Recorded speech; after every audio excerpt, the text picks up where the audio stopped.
What's up guys, this video I'm going to share with you the results of my Wheat Waffles face rating. So I finally went ahead and got one of these. We're going to analyze what my sexual market value is and whether this report is legit or full of shit.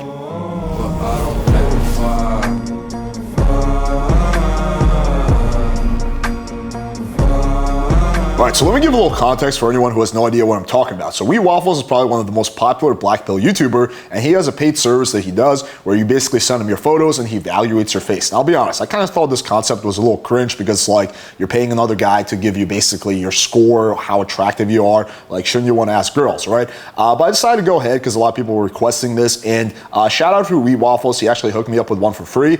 I didn't ask for a free one. I said, dude, I'll pay for it, no problem. But he was like, nah, don't worry about it. So that was very kind of him. So yeah. So we're going to take a look at my score. I'm going to give you my assessment of what he's saying. So the report goes like this. He says, to cut straight to the point, you're a 5 out of 10. Okay, these are your best features. Equal facial thirds, blue eyes, positive canthal tilt, good eyebrow thickness and shape, jawline. Like some of this stuff is pretty cringe, like positive canthal tilt. Like what the fuck? Like a girl's looking at you, she's like, yeah, daddy, you got positive canthal tilt. Good chin projection, good facial definition, low body fat, clear skin, thick neck. Okay. These are your worst features in the order of importance. Oversized forehead, noticeable balding, significant facial asymmetry, particularly the nose, large mid-face ratio, okay, I don't know what that is, slight odd backs and lower eyelid exposure.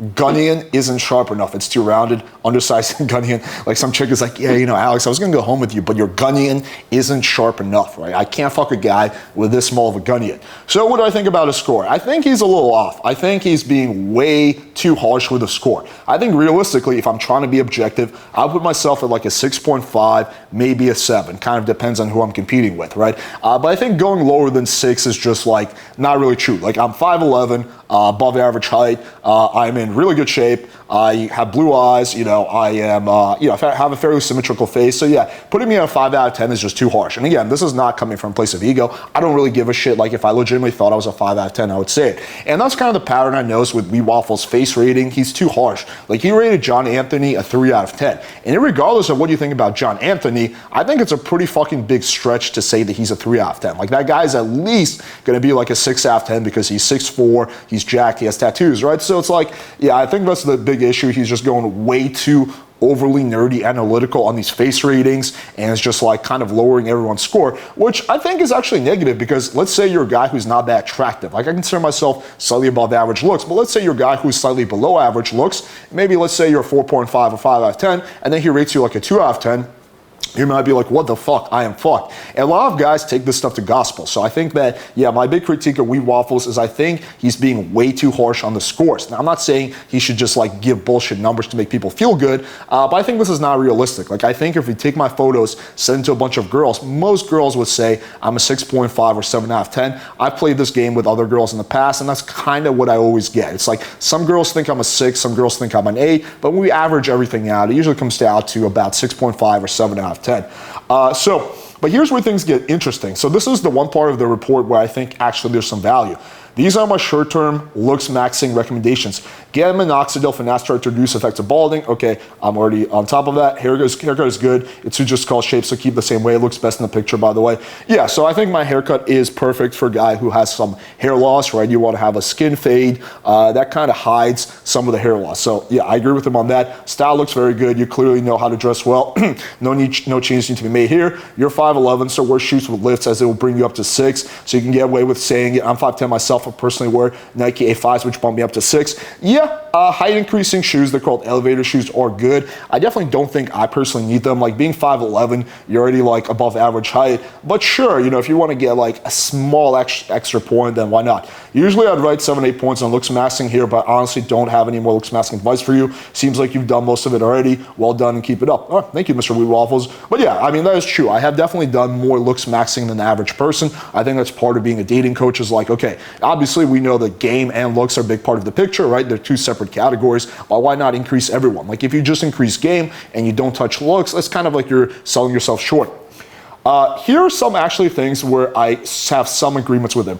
These are my mid-long-term looks maxing recommendations. Surgery-wise, I strongly recommend a hair transplant. This is one of the most consistent surgeries, and you're at a point now where you still have a decent amount of hair on your head, but clearly your hairline is receding, so potential is there to get a good hairline. I actually agree with him on that. I think if I got a hair transplant, that would add at least 1 point to my sexual market value, you know, after we get to 6 months after the hair transplant. So I agree with him. I think that if my goal was to just increase my SMV because I was frustrated by lack of results, hair transplant would be my best bang for the buck. Other surgery-wise, I recommend a rhinoplasty. I'm no expert, but this is fairly non-invasive and has consistent results. Make sure you got a reputable surgeon. Yeah, I disagree with that. I think me doing a rhinoplasty would be hardcore overkill. I don't think my nose is actually losing me any girls. Sure, it's a little tilted. And I think that when you get to the hard plastic surgeries, like I would say that a hair transplant is a soft plastic surgery, meaning it's like, yeah, it falls in that category, but it's not really a plastic surgery. But once you get into the hard plastic surgery where you're doing face, the side effects aren't worth it, unless you're like severely deformed. Me personally, I broke my nose when I was 16. I hit against a bench, and my nose was like this, right? And I went ahead and saw a doctor, and he was like, yeah, we got to fix your nose. And they did that, so they did the surgery on me already, and it literally fucked up my breathing for about a year. I had about a year worth of breathing problems. My nose just constantly felt like I was out of breath. I would not wish that on my enemies. So I think that is a big mistake to fuck around with facial operations unless you really, really need it. Try looking at veneers to improve your aesthetics of your teeth. If your teeth are undersized, veneers can improve the shape of them. I actually agree with him on that. That is probably the second best thing I could do, is get veneers on my teeth. It will make my teeth look better. Yes, I agree with him. That is a good idea. I think that if I did the veneers and did a hair transplant, my SMV would be a solid 7.5, maybe even 8. So I agree with 2 or 3 of these suggestions. You can reach at least 6, absolute max 7 if you follow looks maxing steps above. Okay, disagree with this completely. I'm already about 6.5, maybe 7. If I do the hair transplant and I do the veneers, I would probably put my SMV at somewhere around 8, 8.5, right? I'll never be a 10, sure, that's true, but so this kind of goes into my criticism. I think Wheat Waffles is way too harsh with these scores. I was saying this earlier, and I think that, I don't think he's doing this on purpose, but I think that inadvertently, this can actually hurt some guys' self-esteem, especially the kind of guys who think that the black pill is gospel, who look up to him, to a God, and let's face it, a lot of people look up to us as like basically gurus. They think our advice is basically gospel, right? So I think he's being way too harsh on the rating, and what I would love to see Wheat Waffles do is compare his scores with the feedback of girls. So take, like, for example, any client he has and send their photos to girls and see if the score lines up. And I would venture to say there's going to be a 2-3 point discretion between what Wheat Waffles is saying and what the score is. So in terms of whether I think this is worth it, I think for the first part of the score, I think that's total horse shit. Like, I think it's not going to do you any favors. However, I will say this. I think for the looks maxing part, there's actually value in here. So as you saw, I agree with 2 out of 3 of his suggestions. And I think that there could actually be value in doing this solely for the looks maxing recommendations. Of course, a lot of it is stuff you can figure out on your own, but for guys who really have no idea what to do, I think the looks maxing portion can be helpful. For sure, just ignore the actual score because, again, he's being way too harsh with that score. All right, hopefully you guys found this video valuable, and the most important score is the score in the Playing with Fire YouTube algorithm, and you can help with that by smashing the like button, hitting subscribe, and clicking the bell for notification. Thank you guys for watching, and until next time.